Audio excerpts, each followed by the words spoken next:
signage. Through some of our work, it's really important to try to keep the standards fairly similar as you're crossing between like the Rio Grande Trail and federally managed trails and city trails and county trails. Like that consistency really helps with user interface and experience and just conveying the information you're trying to convey. So I know there's a lot of standards out there, so maybe just making sure that those are looked at. This is Representative Steinborn. Can I make a comment? Go ahead, Senator. Thank you. I've said this before. I've just, as a tourism benefit, and even frankly, encouraging people internally, I think the branding is such a huge issue, and thinking about it in terms of a major marketing tourism draw to the state. These trails draw literally millions of people in the Appalachian Trail every year. Granted, it's this very storied trail, and I mean, at the end of the day, that's what counts. But we're a new trail, and so I as we develop a permanent logo or whatever, I think it's a very important marketing exercise, and not to be redundant with whatever one thing, but I hope that we really put on great tourism PR hats. And I appreciate what was said about standards of other trail designs, but I think we want to come up with a really cool, unique brand for our Rio Grande Trail that makes people want to come visit the state. So that's what I'd love to see. Thank you, Senator. There's a question in the back.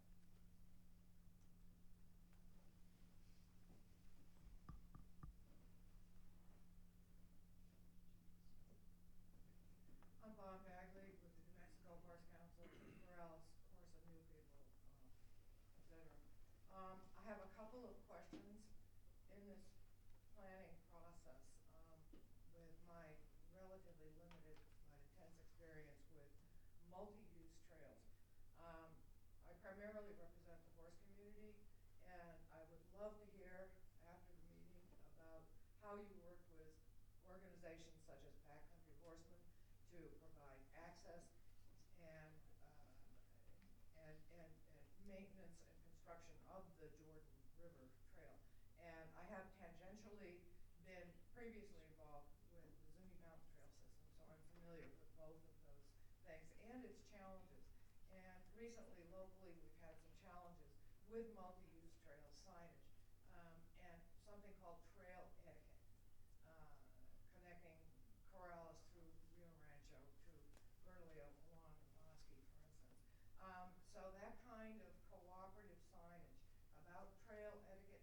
Please don't forget the horse people, and horses being, of course, having, as I pointed out before to this commission, brains the size of walnuts. They're lovely. I love them to pieces. I give pony rides for anybody that wants them. But nonetheless, everybody needs to be aware of everybody else's needs and access and politeness and things like that. My other concern is, and I did arrive late for that, I apologize, is that to ensure that the New Mexico is wall-to-wall history and cultural resources on the ground, and we have state and national laws to protect that.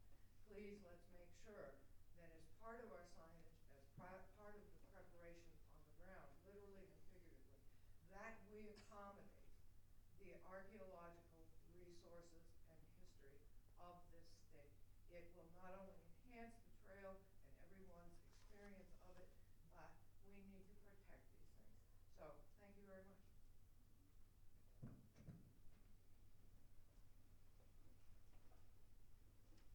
Are there any other questions for the National Park Service?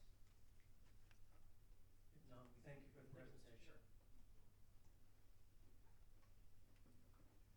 We next move to unfinished business on the agenda. Is there any unfinished business? Hearing none, we'll move to new business and report from the work groups. We first start with the alignment work group. Ed? Yes. Good afternoon, everyone. My name is David Certain. I'm the Program Support Bureau Chief with New Mexico State Parks, and now I may be the chair without a co-chair of the alignment group. Over the holidays, I got word that Aaron Detter, who was the co-chair for this work group, has moved on from DOT. He's no longer a commissioner, but he may still be active. So if you don't see him here today, it doesn't mean he won't remain involved. I'll get in touch with Aaron and find out if he still wants to participate in our working group. So we are one of the working groups that have not officially met yet. I've probably spoken to everyone who's signed up for the group, and I encourage anyone who hasn't signed up and is interested in discussions and input into the alternative and preferred alignments for the Rio Grande Trail that you sign up in the back before you leave today. So what I'm thinking now is that since we have now issued the RFP and we're getting close to hiring a contractor to create this vision and plan for the Rio Grande Trail, that the alignment group will meet by phone and in person to discuss a little bit about what we as individuals and as a group think our group should do. I think sort of all along many of the groups have thought that we were going to collaborate very closely with whoever the contractor is that gets hired, and I still believe that's the case. But even before we meet with a contractor, I certainly would like to hear the group's ideas for how we can contribute to this overall process. So I'll make sure that we have a meeting of the alignment group before the contractor is hired and before we all sit down with a contractor and collaboratively sort of figure out how we're going to work together. I think that's the substance of my report today. Thanks, David. Are there any questions? Yes, one in the back. Do you have any time frame in mind? I guess obviously before the pre-proposal meeting, right? But will you be contacting us? Well, sure. Yeah, I mean, I have been thinking a little bit about whether it should be before the pre-proposal meeting. I will try to make that happen. So within the next few days, I will reach out. Our group right now is still relatively small. It's less than a dozen people. So I can easily reach out to everybody and see if we can arrange to get on a conference call to talk about it before the 19th. Could you just explain what the alignment group is for people who haven't been to a meeting before? It's a good question. Ask every other group the same question. So I think because we may all have little different vision for what these working groups are going to do. So I'm going to tell you what I think the alignment group is going to do, at least in part. And that is the alignment group is represented by people from across the state, representing different entities, or they may just be interested individuals. So everyone has sort of a different constituency. So they're going to bring different perspectives to that group. I think that's part of it, is for those different perspectives to be represented when we get down to talking about alignment issues, specifically about alignment issues. Where is the trail going to go? What are the challenges and opportunities that are presented by the landscape or by already existing trails and things of that nature? So the people who are in these groups bring the information that they have. I also see a role for people in these working groups to go out and learn more, to do research about, for example, existing trails that we might not know about, to bring to the table. Ultimately, whatever information people already have or learn needs to get to the contractor and into this process of developing a master plan and an alignments So this group is obviously going to be very important for providing information to the contractor, particularly when it comes down to identifying alternative alignments for the plan. Thank you. Sure. Anybody else?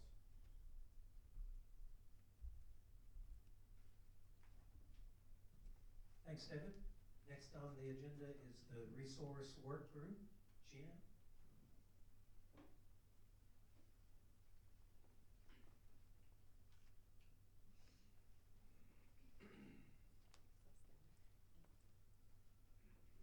Good afternoon, everyone. My name is Gina Della Russo, and I'm the lead for the resource work group. We have met a couple of times, and certainly via email we've discussed some of the things that we'll be thinking we're working on, and that is evaluating both the opportunities that natural resources, cultural resources, recreational resources, educational resources might bring to the trail that will occur along any proposed alignment, but also look at the potential impacts to sensitive resources where we might want to protect those areas and make sure that the contractor, stakeholders, and certainly the commission and designers of the trail are familiar with the potential for impacts to resources that we want to protect. So that, in a nutshell, is where we think we're going. The first time we met, we developed a kind of a white paper for the commission that stated that we would work with the contractor when the contract is awarded in informal public meetings with small communities, large communities, and try to tease out some of those opportunities to find out more about local resources. And I have started that process, checking in with Christy in the Socorro area where I'm from, and we've met twice with local stakeholders and interested entities like mountain bikers and backcountry horsemen and that, and discussed the 2008 trail alignment, and just tried to pull together their ideas about one thing that they're very interested in is how you can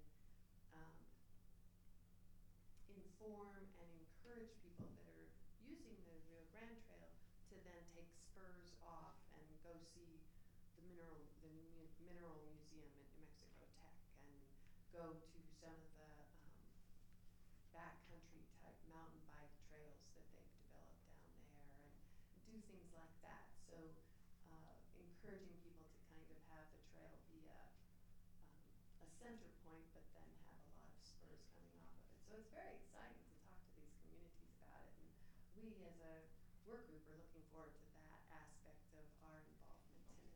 We are a small work group. We have representation up and down the river a ways, but you're welcome to